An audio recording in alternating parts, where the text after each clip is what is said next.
కుబేరాయ వైశ్రవణాయ మహారాజాయ నమః.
గౌరవ ముఖ్యమంత్రి గారు అనేక పథకాలతో పాటుగా సంక్షేమం అభివృద్ధి కార్యక్రమాలు చేపట్టడం జరుగుతోంది. ముఖ్యంగా రైతులకు సంబంధించి 24 గంటల కరెంటు ఇస్తూనే కాళేశ్వరం ప్రాజెక్టు ద్వారా నీళ్లను ఇవ్వాలని చెప్పేసి ఉద్దేశం కొద్దీ మన నిజాంపేట మండలంలో దాదాపు 18,000 ఎకరాలకు నీళ్ళు ఇవ్వడం కోసం ఇప్పటికే కాలువలకు కూడా మరి ల్యాండ్ అక్విజిషన్ అయిపోయింది. కాలువలు కూడా తవ్వడం జరుగుతూ ఉంది. మల్లన్న సాగర్ నుండి మనకి నీళ్ళు రాబోతూ ఉన్నాయి. అదేవిధంగా రైతు బంధు కూడా రైతుకు పెట్టుబడి కోసం అప్పుల పాలవుతున్నారు కాబట్టి రైతును ఆదుకోవాలంటే ముందు పెట్టుబడి అప్పు కాకుండా చూసుకోవాలనే ఉద్దేశం కొద్దీ రైతు బంధు కార్యక్రమాలు తీసుకొచ్చి భారతదేశంలో ఏ రాష్ట్రంలో లేనటువంటి పథకాన్ని రైతులకు ఎకరానికి 5,000 చొప్పున సంవత్సరానికి 2 సార్లు యాసంగి పంటకు వానాకాలం పంటకు కూడా ఇవ్వడం జరుగుతూ ఉంది. రైతు బీమా లాంటి పథకాలను కూడా తీసుకురావడం జరిగింది.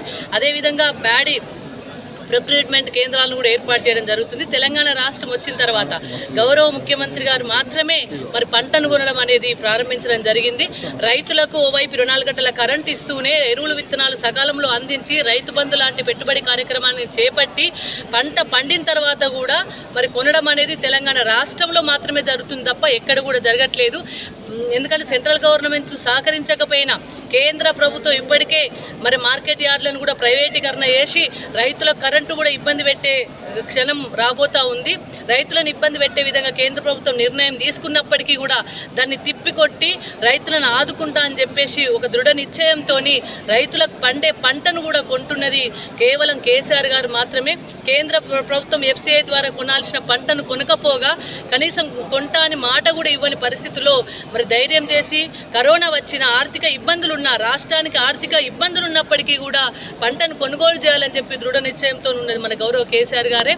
మరి ఇలాంటి సందర్భాలలో రైతులకు ప్రోత్సాహాన్ని ఇస్తూనే రైస్ మిల్లర్స్ కూడా ప్రోత్సాహాన్ని ఇచ్చే విధంగా తెలంగాణ ప్రభుత్వం పనిచేస్తూ ఉంది.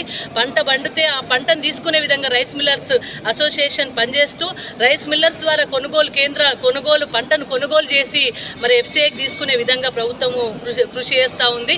కాబట్టి మనకి నస్కల్ ఏరియాలో శ్రీ విద్య ఆగ్రో ఇండస్ట్రీస్ అని కొత్త రైస్ మిల్లు మనం ఈరోజు ఏర్పాటు చేసుకోవడం జరిగింది. వాళ్ళందరికీ కూడా నేను శుభాకాంక్షలు తెలియజేస్తా ఉన్నాను. కరెక్ట్ సమయంలో మీరు నిర్ణయం తీసుకున్నారు. రైతులకు అనుకూలంగా విధానంతో ప్రభుత్వము రైతులకు అనుసంధానంగా మారి మరి పనిచేసే విధంగా రైస్ మిల్ పనిచేయాలని చెప్పేసి మీ మిల్లు బాగా నడిచి రైతులకు మేలు చేసే విధంగా ఉండాలని మీకు దినదినాభివృద్ధి జరగాలని చెప్పేసి మనస్ఫూర్తిగా కోరుకుంటూ మీకు శుభాకాంక్షలు తెలియజేస్తూ మరి ఇలాంటి రైస్ మిల్స్ ఇంకా ఎందుకంటే గతంలో పునరావృతం కావాలి. గతంలో రైస్ మిల్స్ అన్ని కుప్పగూలినాయి. గత ప్రభుత్వాల నిర్లక్ష్యానికి గురై రైతు కుప్పగూలిండు. రైతుతో పాటు రైస్ మిల్లర్స్ కూడా అందరూ కూడా ఇబ్బంది పడే పరిస్థితి ఉండే. కానీ తెలంగాణ రాష్ట్రం వచ్చిన